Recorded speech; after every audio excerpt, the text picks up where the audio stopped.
Remind me how long ago he got this car. Less than a year, from what I remember. Red GT63. Was this the guy like Virginia? No, Michigan. Why does he hate the GT? He says it rides like he hates it.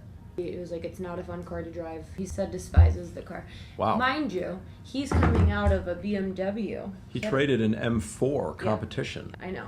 And so I was like, well, he just said it's not a fun car to drive. He hates it. I was like, okay. Is the M4 much better than a GT63?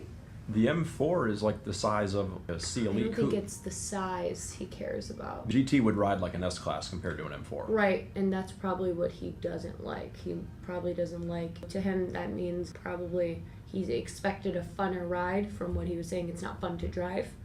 So it's probably too luxury for it. I don't know. All right. Regardless, he wants to switch this out and get a funny, crazy thing, a GLC for his daughter. Because he's like, I have plenty of other cars. I'm just going to get rid of this thing since I hate it. Get a GLC for my daughter or a Macan. And he would be coming down here Saturday. However, the only thing that's going to stop him is this trade value. Because I told him, I was like, just let it. He was like, if the trade isn't what I like, then we're just not going to. I was like, well, just letting you know, you're not going to like this trade. Yeah, I was like, I don't have to look at it to know you're not going to like it. You have 2,200 miles on it. You barely had it. So the depreciation He's had it for 5 months. That's what I'm saying.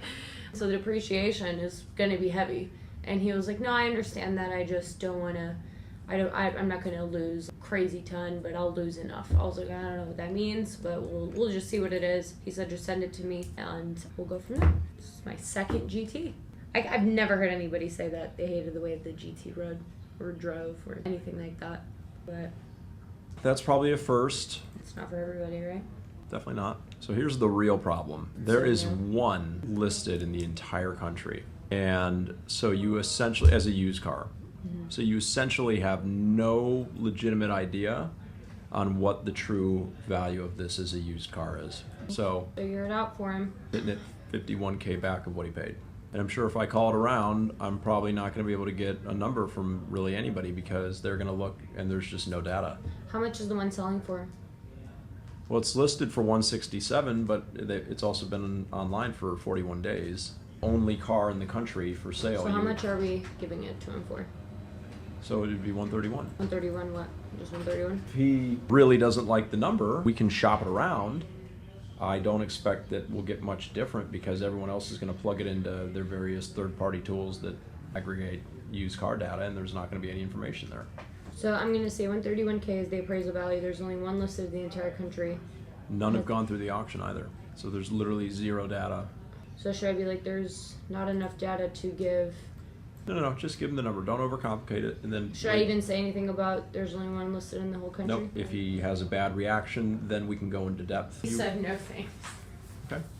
Honestly, this is the kind of car that I think if we wait a little bit longer and let a few of them transact as used cars, the value will probably come up a little bit. But in the absence of data, everybody's going to be wildly conservative. Nobody wants to overpay for something when they have no idea what it's worth. That's too bad. I'm bummed to hear that he doesn't like it.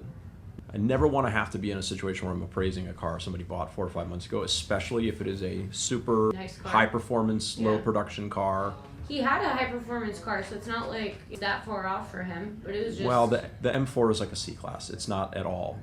It's a performance car, but it's nothing like a GT 4-door coupe. Yeah, GT's better, so that's why I'm saying, like... It's all relative, but it's not. They're not the same classic car. That's like comparing a G-Wagon to a Wrangler. Like, you kind of look similar, but they're not, right? They're not the same.